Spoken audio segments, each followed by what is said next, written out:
I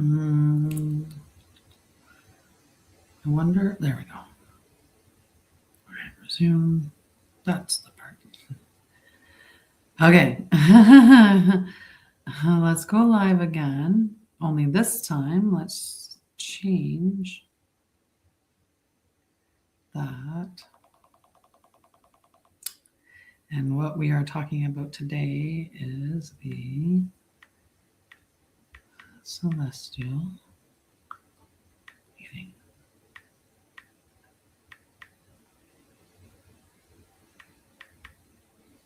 Done. It's good enough. Go live. It's perfect. I got live right on time. Definitely on time.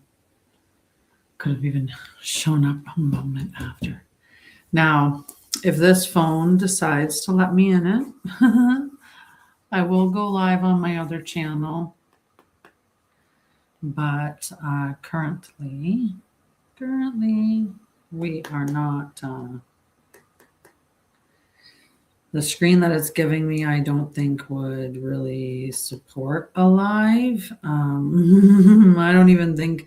I think if I went into TikTok on this phone with it doing this, the one my screen doing, I don't think that my phone screen could support a live today on my other channel.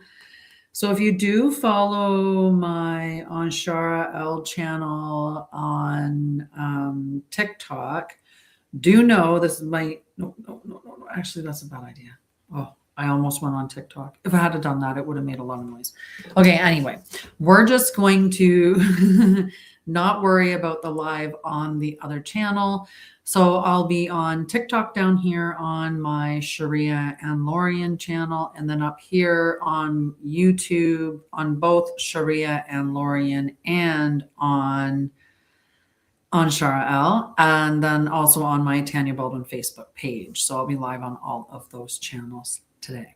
So today is our celestial briefing, and that's what we do every Sunday night. We get together and we check in on the living sky. So you can go to the sky live, you can move through your area, and if you convert the times that I share into your time zone, then you'll see that the information that I'm sharing is correct. That's what it's saying that the living sky is. And that's what I work with. I want to work with within a harmonious relationship with all life. And I think that's what we're meant to do.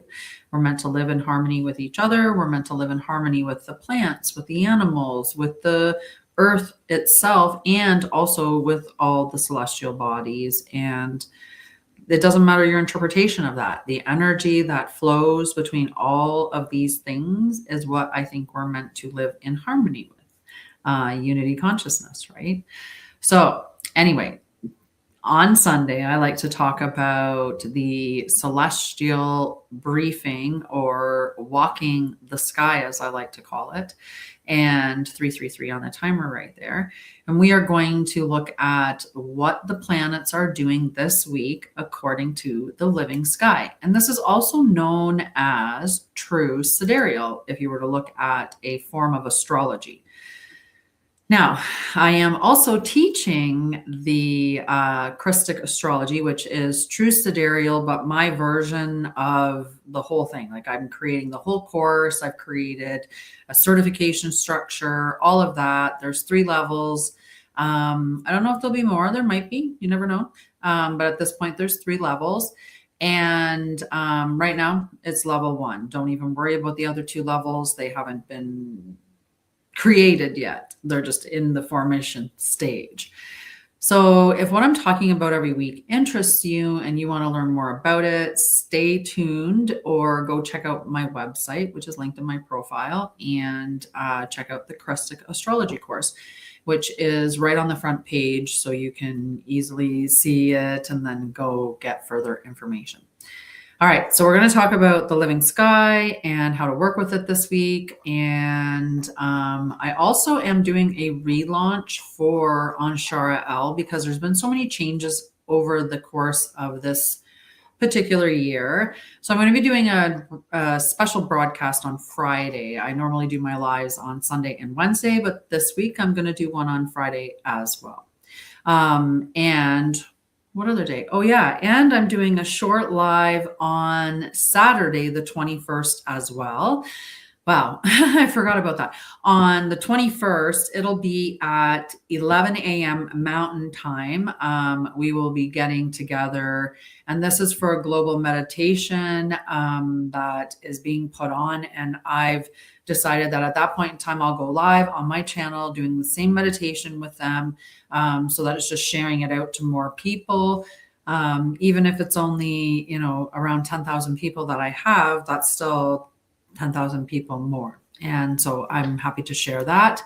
When we all come together with the same goal in mind, they've done studies on this. They've done studies on how powerful we are together when we meditate on the same topic. It's really, really powerful how much our consciousness, when aligned to the same end goal, creates that for us. And that's why it's important at this time to seek out peace. It's so important because what we're seeing in the world is not peace. My dog opened the curtain. That's funny. All righty. So I have a couple special episodes this week. Like I said, on Friday, we're going to be doing an equinox episode because that is March 20th. It's equinox. I also have a new book that releases that day. And that book is Parisa and the Mermaid Who's Afraid of Water. I had to remember for a moment there. I've published a lot of books. I think she's 20. She's number 20, which is quite fantastic. So do check out those books. You can get the ebook version at the website significantly cheaper, or you can purchase, and I get it directly then, or you can purchase through Amazon and get the physical copy in your hands if you wanted to gift it, or there are some books that I write that would be absolutely fantastic for classrooms. Jessie, Who Learns to Create Calm Spaces, is such a book because, well, she teaches you how to create calm spaces, which is quite a practice. And that helps you to regulate your nervous system. And it's something that many of us didn't get taught when we were children. So there's many of us adults that could use this book as well. So get it and check it out and give it a read, or purchase it for a classroom. It has been donated to libraries and classrooms, and so has Jack. And I think Charlie's made it to daycares maybe. Charlie's actually one of the best-selling books that I have, and that's because he's teaching some really good things. No spitting, no biting, no hitting, and no kicking. Right? They're really good practices for a 3-year-old to learn. And it's a pretty fun way for them to learn them. And this one just teaches you that when you bully somebody, that they can sometimes turn into like monsters in a way. It's how they see themselves, that they're not lovable and they maybe feel cast out, and that, we can bring them back when we accept them again and love them again. There's something beautiful in everybody for sure. So those are the books that the first books that I wrote anyway. But the book that's on the on the 20th is the 6th book in this series. Tiana and the Phoenix Who Refused to Burn came out on winter solstice, and Parisa is the unlikely heroine that stars in the spring equinox releases. So this is her second book. Her first book was Parisa Befriends the Pixies. So they're really, really cute stories, and I do hope that you check them out. Okay, we got lots to get to. We have a whole week of information, and I have some notes that I've written down. I will probably talk about that stuff again, right? The fact that I was like, what day are we on? It's the 15th. I'm like, oh my gosh, Sunday the 15th. Yay. Let's look at the week ahead from Sunday the 15th until the 22nd, and see what we have coming up for us with energy. And if you want to hang out with me some more, you can hang out with me. Oh, ow.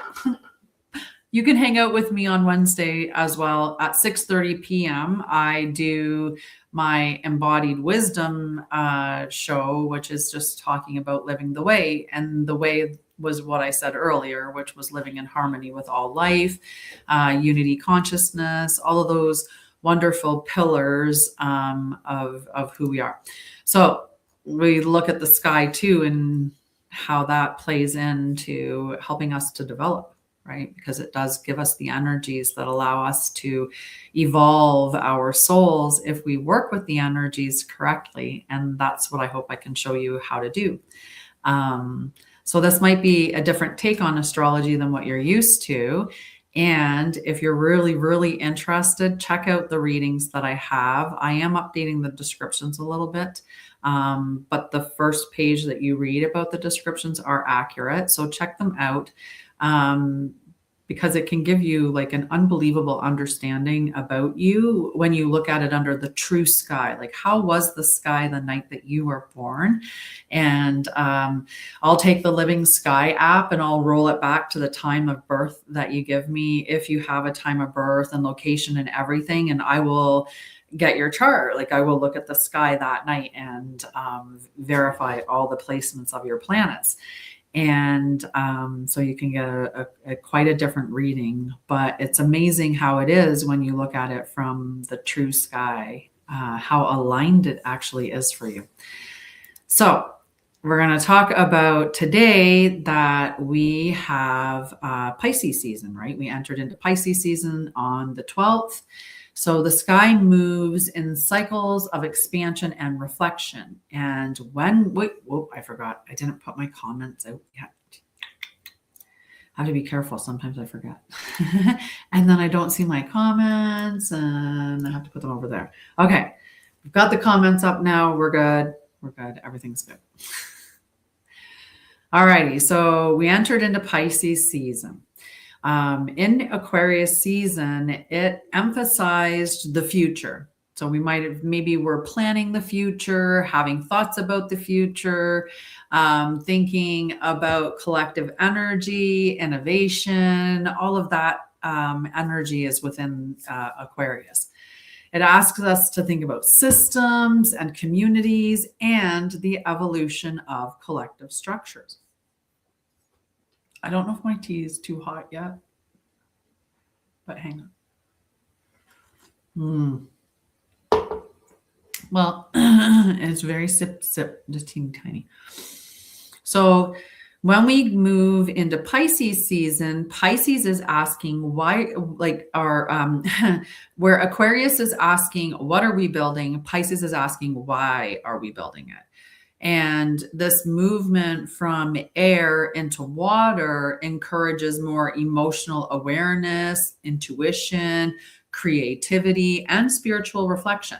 So you may even find yourself being more emotional during Pisces season because you are more tapped in to your emotions, and you have to be careful because you have to have your discernment about you, so that your compassion does not become confusion, right? Where you start to bleed your energy into other people or absorb from other people, either way, right? All right.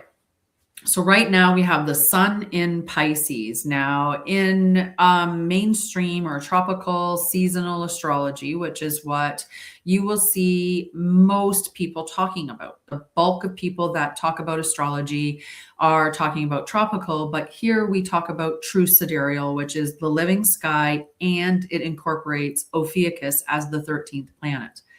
Now, I talk about whatever planets the sky actually lands in, like, or whatever planet, whatever celestial body that the planets land in.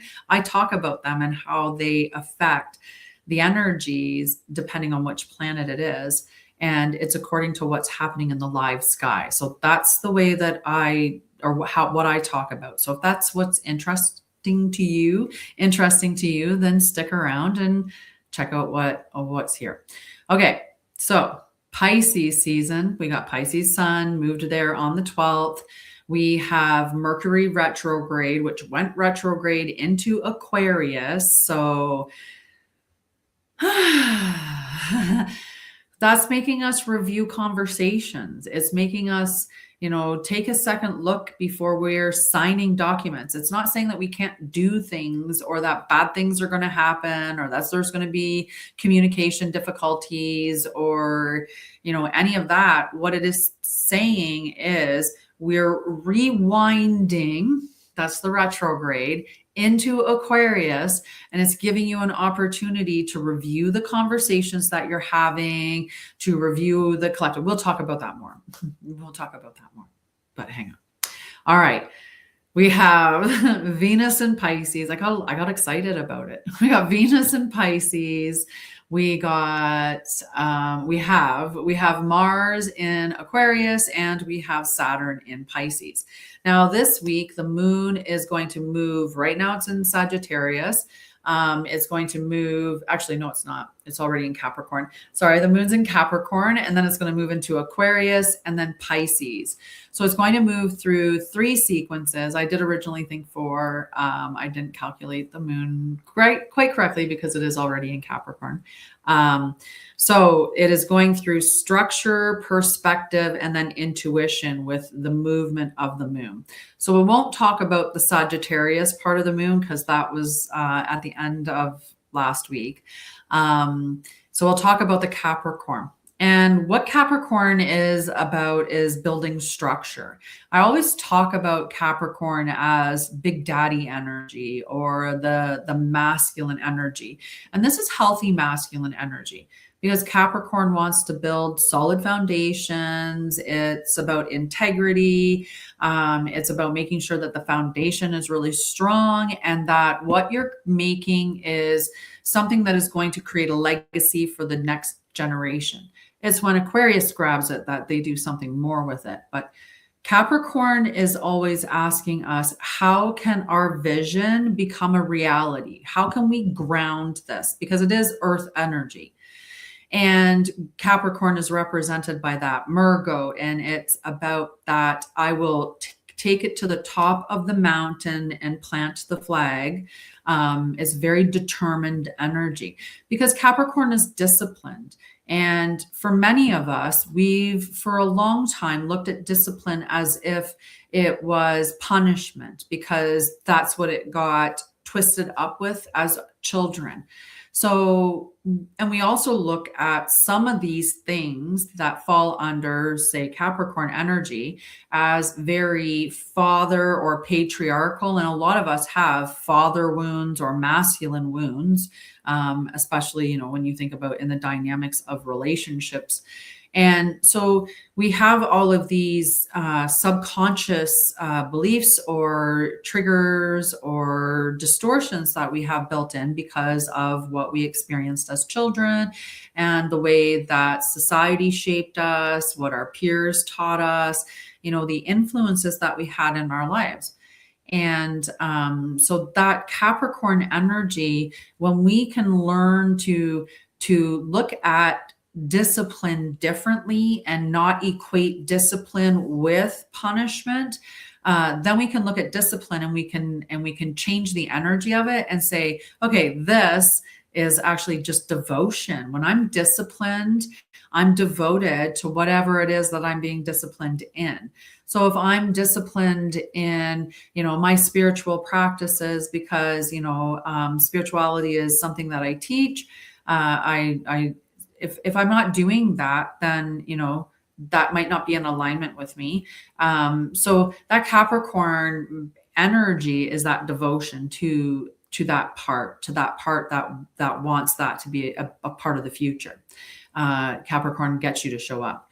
So when the moon is in Capricorn, the phase emphasizes responsibility, discipline, and also practical action.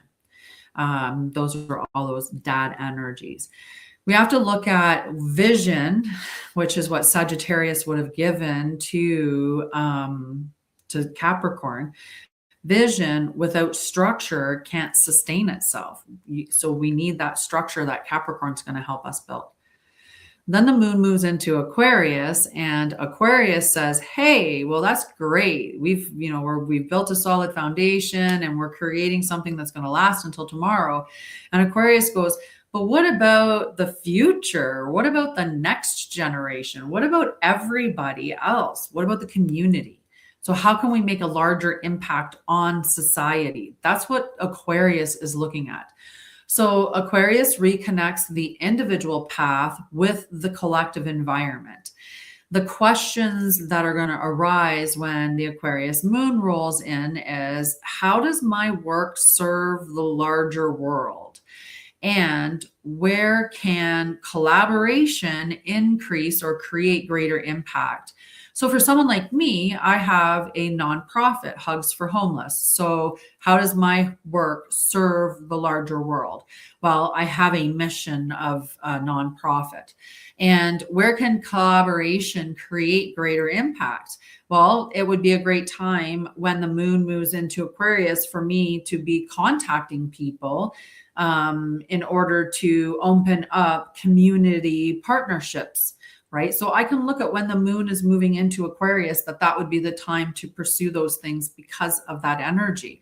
And that's what it's meant by living with the energy of the sky, just understanding what energies are going to be there. And also when you start questioning those things, you'll be like, oh yeah, it's Aquarius moon. That's right. It's the time for this, where I'm going to reflect and refine, or I'm going to grow and expand, or because we're not always doing the same thing. That's the cycle that we go through when we move through each of the signs, which is also moving through each of the elements, right? It's powerful energy. All right. We're still talking about the week ahead. We have talked about how we are going to have Capricorn moon, which is where it is right now. And then we're going to move into Aquarius moon. And then now we're going to move and talk about how the moon is going to move into Pisces later in the week. So Pisces moon, and this is where we're going to have our new moon on the 18th. Okay, so it's coming.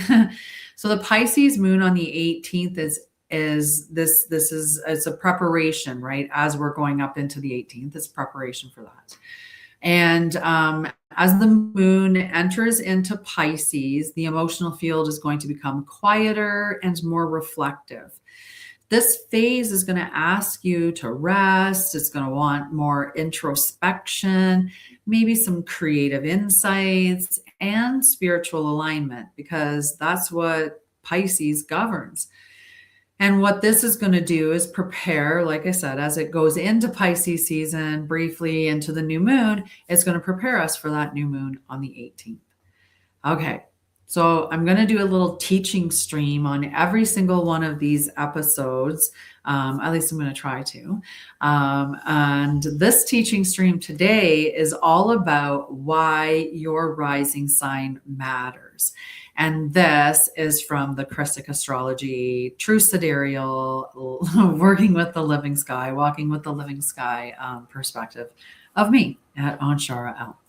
Okay, so this week's teaching stream introduces one of the most important concepts of astrology, which is the rising sign. And many people begin astrology by learning their sun sign, and that's mainstream. Mainstream is, here's your sun sign, and then go read your horoscope and find out about your personality traits. And this sun sign is compatible with this sun sign, or whatever it is, right? And they later will discover their moon sign. That's typically the next thing that many people find. But the rising sign actually describes something different. It represents the gateway through which life experience enters the chart. So it's really incredible, the difference between the way that rising signs show up in life. So the rising sign describes how a person initially meets the world. It talks about how others tend to perceive them at their first encounter. So when you first meet somebody, what is the energy that they give to you? And it is also the orientation of the entire chart. So in the chart structure, the rising sign determines the placement of the houses, which means it actually shapes where different life experience unfolds. Then while the sun, and it actually represents your identity, and the moon reflects your emotional nature, the rising describes the lens through which the experience is filtered. Tea. Oh my goodness, it's delicious. Oh, it's delicious. All right. So understanding the rising sign helps people recognize that astrology is not only about personality, it is also about perspective and timing.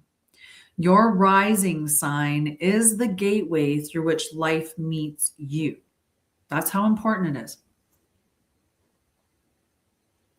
Okay, I told you I was going to talk about Mercury retrograde when I got all excited about it earlier, because oftentimes Mercury retrograde is represented as different. There's a lot of negative energy, let's say, that gets put out there around Mercury retrograde. And I want to straighten the record because, well, one, I like to live in the truth. And for two, nobody needs to be living in fear or doom or gloom or concern about stuff because someone's distorted the information. So Mercury retrograde periods are best understood as cycles of refinement. And that's what I said earlier. They encourage reviewing decisions, revisiting conversations, correcting misunderstandings, and refining ideas. There's nothing wrong with that. There's nothing bad about that. Sometimes we have to review things and make sure before we go ahead. That's all. So when people resist these review cycles, confusion increases. But when you cooperate with the review cycle, then clarity improves. And that's all it's asking for. Is just, if you've had it, what conversations do you need to maybe have a second go around at? Like maybe there was some confusion and you need to get to that point of clarity, right? Maybe there's something that there's a misunderstanding and it needs to be corrected. And there's nothing wrong with doing any of those things. There's nothing bad about it. All right, so we're going to do an embodiment practice. And with every embodiment practice, you've got to either bring yourself and show up with your breath and your body, or you got to show up with a piece of paper or a book and a pencil. So I just say every time you come to one of my lives, just bring a pen and a piece of paper. Because you don't know, maybe something that I say about the celestial briefing will be something that you want to write down so you can go back to it. Although you can always get the recordings on the YouTube channel on Anshara'El or on Sharia and Lorian. So the same as this one. Okay. So the embodiment practice that I have for you today, because it isn't true unless we live it. So we have to embody it to make it real. So I want you to write down in your life 3 areas that currently require a review, a correction, or patience. Something where you just need to slow down a little bit.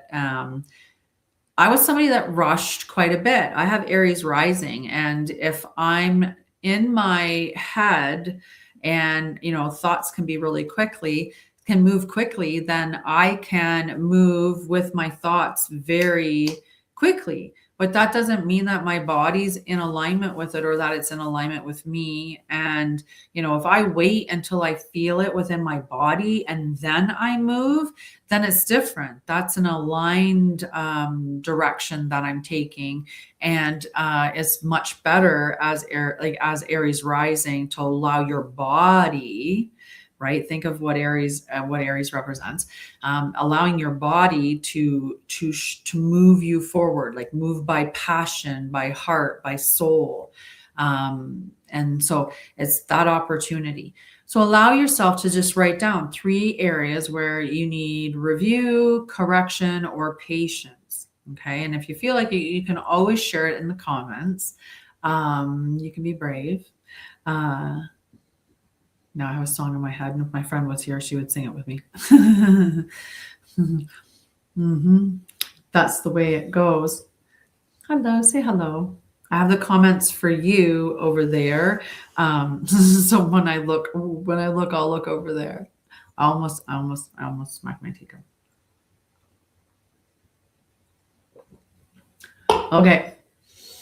So the reason why we did this embodiment practice is because it's encouraging you to allow clarity to emerge gradually rather than to force immediate solutions. And we tend to go with that energy, that needing an immediate response, that energy is actually asking for, or it's presenting as urgency, and urgency presents as there's something wrong, there's fear, or there's something lacking, right? So we want to stay out of that urgency energy. We want to be making things, doing things because it's aligned, and because we feel that our mind, our body, our soul, like that we're complete alignment with it as we're moving forward. And sometimes we get wrapped up in, how do I even know if if something's in alignment? And, if you're not certain how that feels in your body, I mean, you can always check out my website, and I can show you how to connect into your body. There's a free group there, Temple of Light. I would suggest that you join that and check out some of the practices and stuff that are there. There's meditations. And if someone was to put a request in the group, then, I would oftentimes just put something together for them. So if you needed something specific, you could always ask, and you never know. I might decide, yeah, I want to do that, and I'll put it in the group. So we want to just, take time. That's all that that wonderful Mercury retrograde is asking us to do, is just to take a pause and review some things and make sure that it is truly aligned before moving forward. Okay. So the sky is not asking for rapid action this week. We're in Pisces season. It's asking for reflection. It's asking for awareness. And it's also asking for thoughtful direction, right? So clarity grows when we move with the rhythm of the celestial cycles rather than rushing ahead of them. And if today's celestial briefing helps you understand the current sky a little more clearly, there are actually 2 ways that you can explore this work more deeply. First, if you actually want to learn how to read the sky and understand your own birth chart, the Christic Astrology course is open, and you can find the link at Anshara'El. You can go to the website, and it's right on the front page. And if you're simply curious about these teachings and want to continue conversations with others walking this path, the Temple of Light, like I suggested, is open, and it is free. It's a foundational space where many people begin their journey with Anshara'El. And if you're curious about a reading, I can do a birth chart, natal chart reading in True Sidereal. Good evening, Alex. How are you? How are you? How's your evening going?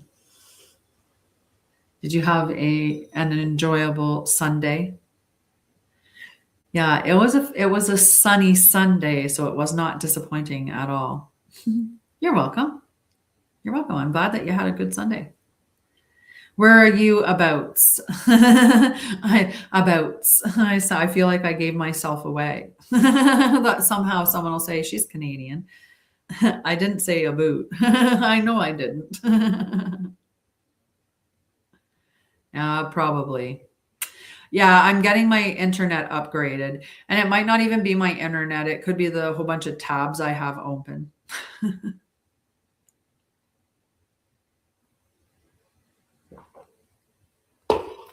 I'll have to look at that. Okay, good. We were just doing a celestial briefing and talking about a little bit of the stuff that's at my company. And that was it. that was it. And the next live is on Wednesday. So I'm just hanging out for a bit. What do you do, Alex? I do a variety of things. So, and I've done a variety of things. It's actually quite humorous when I think about all the different jobs I've had. Nice. What'd you cook? I don't eat. I spend most of my time being predominantly vegetarian, but I do occasionally get certain meat. Like I will get grass-fed local beef, but it's occasionally, like once a week at most. Yeah.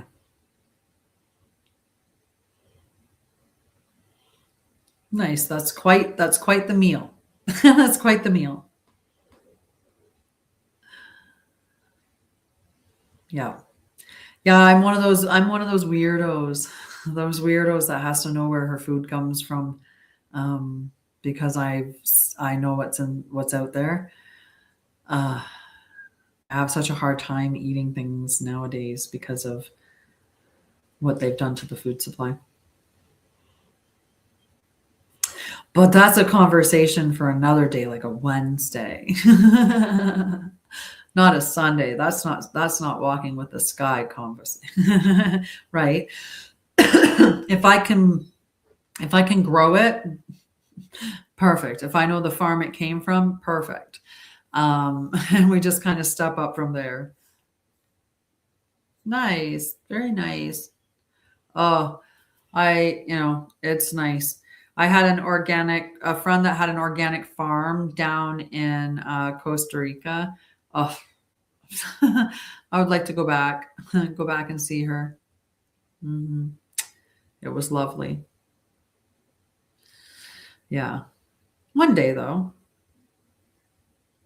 Totally night and day. Absolutely. Being in Canada versus Costa Rica. Yeah. Costa Rica reminded me of Canada back in the 80s, which was really nice. Sure, there were some things that were different that you kind of had to get used to, but once you got used to them, it was fine. Sounds good. So yeah, Wednesday, 6:30 p.m. Mountain, or Sundays at 6. Wednesdays and Sundays. But I'm doing extra lives this week because I'm doing a live on equinox, and then I'm doing a short live at 11 Mountain on Saturday the 21st. It's a global meditation at 11 Mountain, 1 Eastern. So you can come and hang out then. That's all the dates. That's all the dates for the next little bit, sort of. I'm like, I'm always doing so many things. I would like just so many things. Yeah.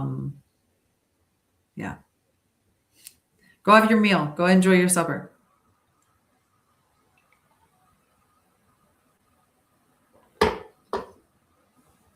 Go and enjoy your supper. Do you know what your signs are in true Sidereal, or have you only ever looked at your signs in mainstream?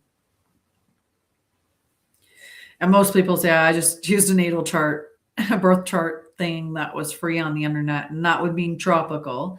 There's only a couple that are really free for true Sidereal, and Mastering the Zodiac is one. I always confirm their placements because I use it all depends on what system you use, and the system that I use, I would confirm it with that system.